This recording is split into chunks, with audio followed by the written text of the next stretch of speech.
Ong berbuah swaha tat sawitur warenya barkau dewa syodimai. Om Swastiastu. Halo, selamat pagi calon peserta didik baru. Selamat datang di SMP Negeri 1 Sungai Loban ini. Perkenalkan, nama Bapak ya, I Gusti Ngurah Sudita ya. Nah, I Gusti Ngurah Sudita. Mungkin kalian sudah mengenal ini ya. Nama Bapak, ada juga yang belum pernah sering bertemu atau di desa ya. Nah, Bapak adalah guru di SMP Negeri 1 Sungai Loban ini sebagai guru agama Hindu yang akan mengajar calon-calon peserta didik baru ini nanti di kelas 7. Nah, pada kesempatan hari ini Bapak akan membawakan materi tentang penguatan spiritual pendidikan agama Hindu ya. Nah, adapun materi yang akan Bapak sampaikan yakni manusia sebagai makhluk individu dan makhluk sosial. Tentu kalian sudah pernah mendengar istilah ini sebagai awal dasar pelaksanaan penguatan agama Hindu. Nah, kalian harus mengetahui apa itu manusia yang kita ini sebagai makhluk individu dan makhluk sosial. Nah, makhluk individu maksudnya secara pribadi sebagai manusia yang beragama hendaknya mampu melatih diri kita sendiri untuk disiplin dalam kehidupan sehari-hari. Sebagai contoh dalam kehidupan keluarga, sebagai seorang putra maupun putri, hendaknya membiasakan diri disiplin tanpa disuruh orang tua melakukan semua yang menjadi tugas dan kewajiban sebagai seorang anak. Secara mandiri, misalnya membersihkan lingkungan tempat tinggal kalian ya, membersihkan rumah, membantu orang tua, dan melaksanakan kewajiban keagamaan, yaitu melakukan ibadah, puja trisandia tanpa disuruh, tanpa paksaan. Itu adalah atas dorongan hati nurani kita, atas inisiatif kita. Nah, itulah secara mandiri kita mendisiplinkan diri, menyadarkan diri apa yang menjadi kewajiban kita tanpa dipaksa oleh orang lain ataupun orang tua kita. Nah, itu maksud daripada makhluk individu, bahwa kita itu bersifat mandiri dalam menentukan segala suatu kehidupan yang menjadi pribadi kita dalam sehari-hari. Nah, kemudian sebagai makhluk sosial. Sebagai makhluk sosial, kita tidak bisa mementingkan diri sendiri atau mau tidak mau harus menjadi prioritas atau harus menang sendiri. Tidak bisa. Nah, dalam kehidupan bermasyarakat, hendaknya kita belajar mengikuti aturan-aturan atau norma-norma yang sudah berlaku dalam kehidupan masyarakat. Ya. Kita harus belajar mengikuti apa yang disampaikan oleh pemerintah. Karena dalam ruang lingkup organisasi sosial dalam masyarakat itu yang berada di atas itu pemimpin. Kita harus belajar untuk dipimpin. Kita dipimpin oleh orang lain. Nah, kalau makhluk individu tadi, kita belajar memimpin diri kita sendiri. Nah, sekarang kalau sebagai makhluk sosial, kita dipimpin oleh orang lain, belajarlah untuk mengikuti apa yang menjadi aturan-aturan pemimpin. Sebagai contoh, kita melakukan persembahyangan bersama di pura pada dalam rangka hari raya tertentu, misalnya Ari Ragalungan, Kuningan dan sebagainya. Nah, kita harus belajar untuk mengikuti arahan pemimpin. Siapa memimpin dari pelaksanaan persembahyangan misalnya? Pendeta atau juru mangku. Nah, itu kita harus mengikuti, jangan mendahului kalau puja Trisandio. Sering Bapak perhatikan di desa, ya, khususnya di Wanasari, itu Bapak dengar ada anak-anak SD itu yang mendahului pemimpin, ya gitu ya. Tidak boleh mulai sekarang kalau sudah masuki SMP Negeri 1 Sungai Loban, kalian sudah menginjak remaja, hendaknya belajar untuk mematuhi aturan, karena kita dipimpin, ya. Bukan kita yang memimpin, tapi kita dipimpin oleh juru mangku dalam melaksanakan persembahyangan. Kita harus mengikuti, diikuti apa yang disampaikan. Misalnya puja Trisandia, ya ikuti bersama-sama, jangan mendahului, karena itu melanggar aturan, ya, bersosialisasi. Nah, itu artinya kita makhluk sosial itu tidak bisa lepas dari kebersamaan dengan orang lain, saling menolong, ya. Nah, itu sebagai makhluk sosial yang harus kalian pahami. Nah, kita sebagai makhluk, kita sebagai umat beragama, hendaknya sadar dan tahu bahwa kita ini adalah sebagai dharma agama dan dharma negara. Kita beragama memenuhi kewajiban kita sebagai dharma agama. Dharma agama ini memiliki arti yang sangat luas. Ya, dharma itu sendiri memiliki arti yang sangat luas, yakni dharma itu diartikan sebagai kebenaran tertinggi dalam ajaran agama Hindu. Ya. Dharma juga sebagai kewajiban, pedoman, tuntunan hidup, dan juga berarti agama. Dharma itu juga berarti agama.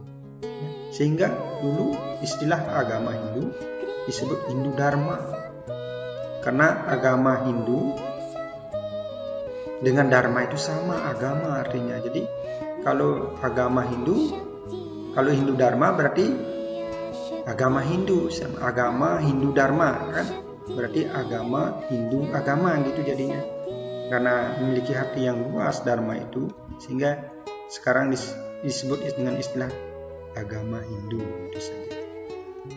Karena kalau disebut agama Hindu Dharma berarti dia akan memiliki arti agama yang global, ya, artinya agama juga.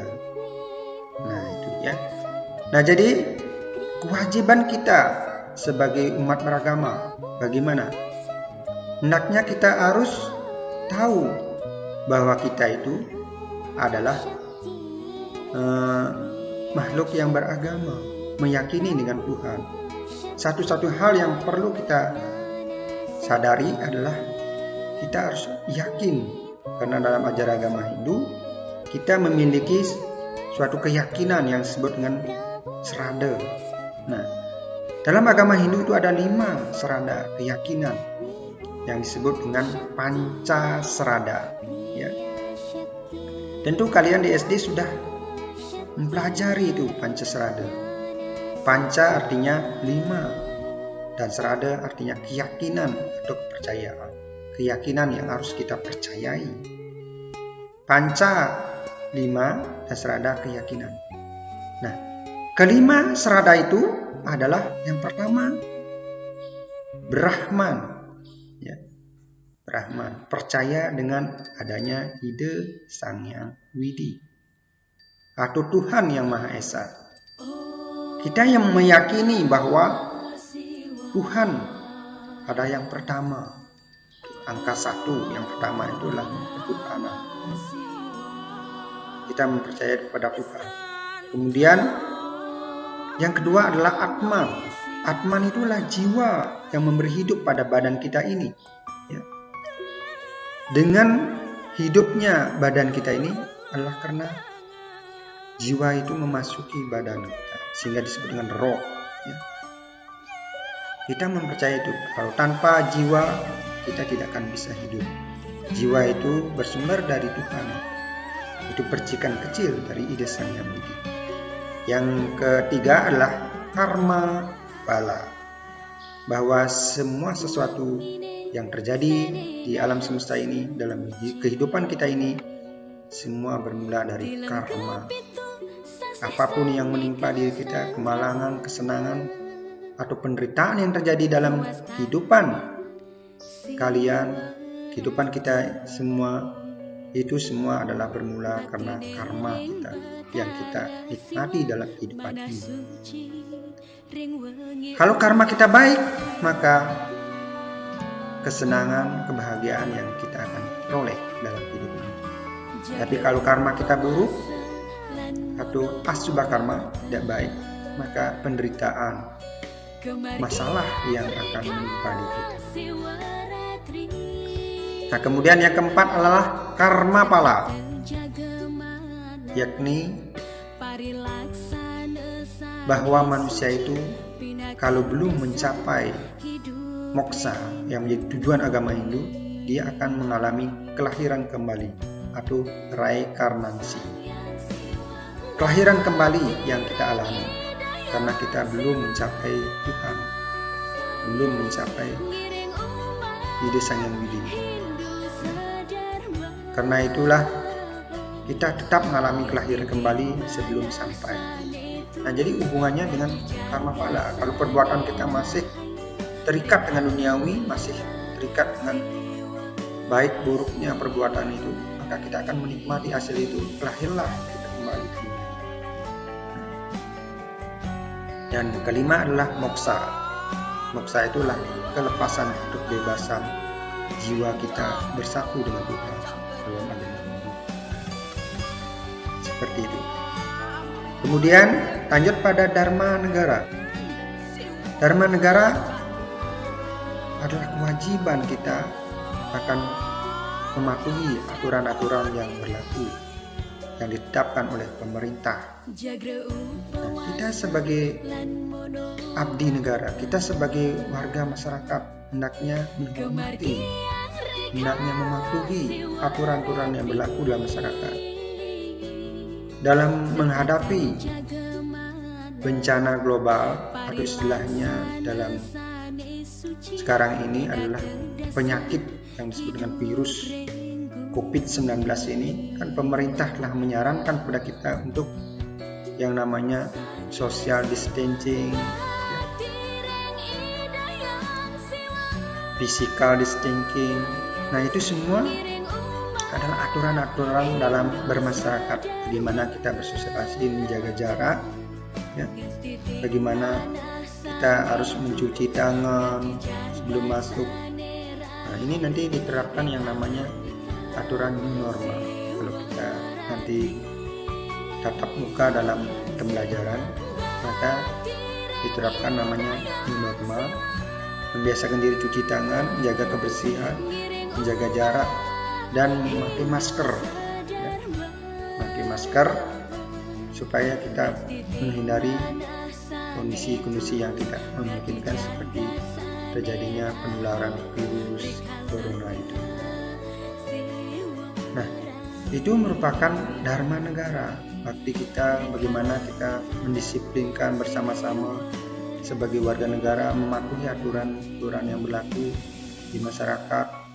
Bagaimana cara menghormati orang yang lebih tua, menghormati guru, ya, menghormati pemimpin-pemimpin kita. Kemudian bagaimana kita biasa mendisiplinkan diri, ya, tidak terlibat dalam pergaulan-pergaulan bebas, ya, seperti minum-minuman keras, narkoba, dan sebagainya. Itu adalah suatu hal yang bagus untuk sebagai dharma negara, ya. Karena dalam agama pun menyatakan demikian. Kalau kita melakukan perbuatan yang merusak diri kita, misalnya minum minuman keras, nah itu akan merusak, juga menyebabkan terjadinya kekacauan. Bisa kita sering melakukan kejahatan-kejahatan, ya, seperti demo, ya, mabuk-mabukan, minum-minum keras di jalan, kebut-kebutan dan sebagainya. Itu tidak bagus dalam sebagai generasi muda yang milenial sekarang ini. Nah, kita harus belajar sebagai anak-anak Bapak, hendaknya belajar untuk mematuhi aturan-aturan yang berlaku dalam masyarakat. Baik, untuk pertemuan Bapak tentang materi penguatan pendidikan agama Hindu, Bapak cukupkan demikian sampai sini ya. Dan Bapak akhiri dengan Parama Santi. Om Santi Santi Santi Om.